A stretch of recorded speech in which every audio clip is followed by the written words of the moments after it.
The passing defense definitely a little sus, so maybe that gives Cowboys an opportunity there. I'm wondering, when you were looking at the game tape, Seattle essentially looked like they had them on the ropes a bit heading into the half. Obviously, they blew them out when they came back. But is there anything the Cowboys can take from that first half with Seattle heading into this one, babe? Yeah, Seattle had the lead halfway through the third quarter. And then, as you say, they did get blown out by the end of it. But, no, I mean, I think you just have to you have to do the things you do well. You have to emphasize the things you do well. I almost think playoff games you get less fancy, if you will, than the regular season, because you've gone through a whole regular season and you've seen kind of what works, what you struggled with a little bit.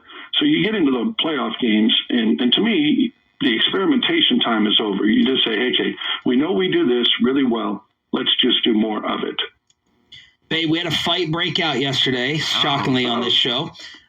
Purdy versus Garoppolo. Bobby and I think that Purdy's a better player, and Choppy was saying we're disrespecting Jimmy. Is Brock Purdy for real, and what is he in what you've looked at on tape? Yeah, he's for real for 6 games, right? I mean, he has played well, and sometimes I do think you go and you just see stats at the end of the day, and then you go look at the tape and you say, wow, well, he got away with this one. That should have been intercepted. This one was lucky. He is playing well. If you did not know he was a rookie, 7th round pick, all the stuff we talk about, let's go Dallas. You would just look at him and say, man, this guy's playing well. He's making really good decisions. He's throwing it away when he has to. Shout out part to of that Slater, offense, too, when you're doing all those bootlegs and play actions, Real Sports Radio's on, everybody. You're not scanning left, middle, right, that type of thing. So it really helps out a younger quarterback. But, hey, it's on him. Ultimately, he's the guy pulling the trigger.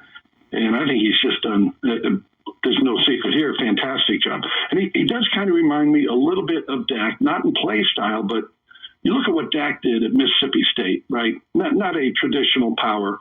And he had that team at one point ranked number 1 in the country. And they won 10 games, 11 games. And then he left, and they weren't quite as successful. And Brock Purdy, same thing. He had 46 starts there at Iowa State. He's played a lot of football. And then he left, and last year, Iowa State goes 4-8. So those 2 guys have kind of carried teams on their shoulders. They don't necessarily have to do it now. Then you look at it, hey, Tom Brady last week, right? They get Brady. He was starting his 48th playoff game. It was almost 400 starts in the NFL. Brock Purdy last year was playing in the Cheez-It Bowl. And now he's playing the Dallas Cowboys. In the Cheez-It Bowl. Yeah, very good. He just looks very calm back there, I'll tell you. Babe, the Cowboys added a kicker to the practice squad, but they are going to go with Maher. We think. What do you do? What do you do about the Maher situation in game this coming week? Well, the one thing you can't do is panic. So you have to have a game plan, and they will, going into that game. I mean, they'll watch him kick here today and tomorrow, but you can't. Whatever you decide, in my mind, you got to stick with it. So if you say Maher's our kicker and we're sticking with him, if, God forbid, he misses the first one, you can't then panic and say, okay, well, that's it. He got a case of the yips. I would, you know what's funny? I would like to say it'd be great if he got a short one to get in the groove. But, he missed, including Washington, 5 straight PATs. He has hit 10 straight from 50-plus. So maybe the best thing for Maher is to put him back there at like 58. Don't spit out your coffee, RJ. Give him a shot. I'm kind of half kidding. But half. I'm like everybody else. I just couldn't believe what I was seeing. I'm like, my eyes were deceiving me or something, because again, he was 50 of 51 on PATs. He had 2 blocks. Sean and RJ. And so to watch him do what he did in Tampa, I know nothing about kicking. This is my fan family. I love sometimes them. That's the beauty of it too. I guarantee you, there's not Zach Martin is not saying to Maher, hey, Brett, I don't want to intrude or anything, but I think your plant foot was about a half inch inside. Right?